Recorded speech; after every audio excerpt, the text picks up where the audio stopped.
Detoxification क्या है?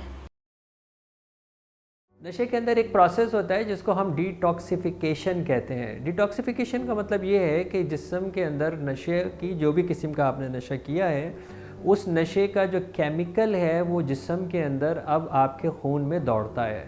तो अब अगर जब आप इसको किसी भी एक्शन पे जाते हैं, किसी भी इलाज के ऊपर जाते हैं, ट्रीटमेंट के ऊपर जाते हैं, तो वो जो आपके जिस्म के अंदर की वो जो मांग है उस केमिकल की, वो आपको वो आगे बढ़ने नहीं देती और वो कहती है कि पहले इसको पूरा करो।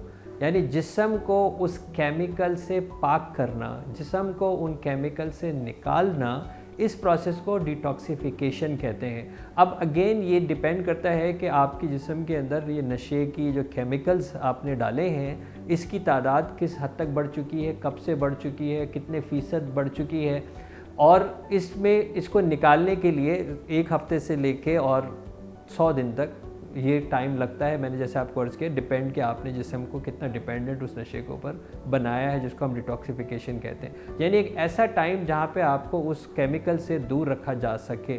उसके लिए जब बहुत ज़्यादा सीवियरिटी होती है तो फिर ज़ाहिर किसी रिहैब सेंटर में हॉस्पिटलाइजेशन के अंदर एज एन इन पेशेंट रखा जाता है ताकि आपको वो चीज़ अवेलेबल ना हो।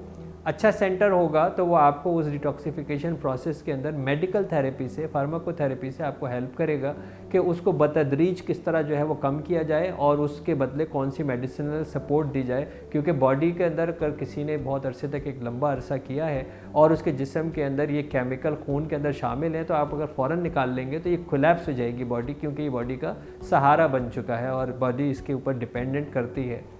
और जब हम इस डिटॉक्सिफिकेशन के प्रोसेस को इस्तेमाल करते हैं तो मेजॉरिटी ऑफ द टाइम आप इसको एज एन इन पेशेंट भी, यानी आप एक वॉक इन भी अपने आप को जो है वो एक अच्छे साइकेट्रिस्ट के थ्रू और एक अच्छे सिस्टम के थ्रू, जहाँ पे एक मुकम्मल इलाज होता है, वहाँ पर ही डिटॉक्सिफिकेशन की पोजीशन होती है।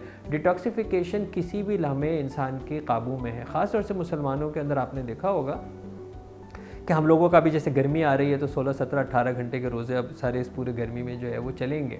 और ये हम उस नशे वाले हज़रात के अंदर हमने देखा है, ख़वातीन हज़रात के अंदर, कि रमज़ान के अंदर वो हाथ नहीं लगाते क्योंकि उनको पता है वो रोज़े के अंदर होते हैं। तो इसका मतलब ये कि जिस्म उसके बग़ैर सीख सकता है। और इसी डिटॉक्सिफिकेशन का मतलब केमिकल से निजात पाने के लिए जिस्म को तरबियत देना कि जिस्म अगर ये 100 दिन गुजार जाता है तो फिर उस नशे के केमिकल की डिपेंडेंसी उसके जिस्म से ख़त्म हो जाती है।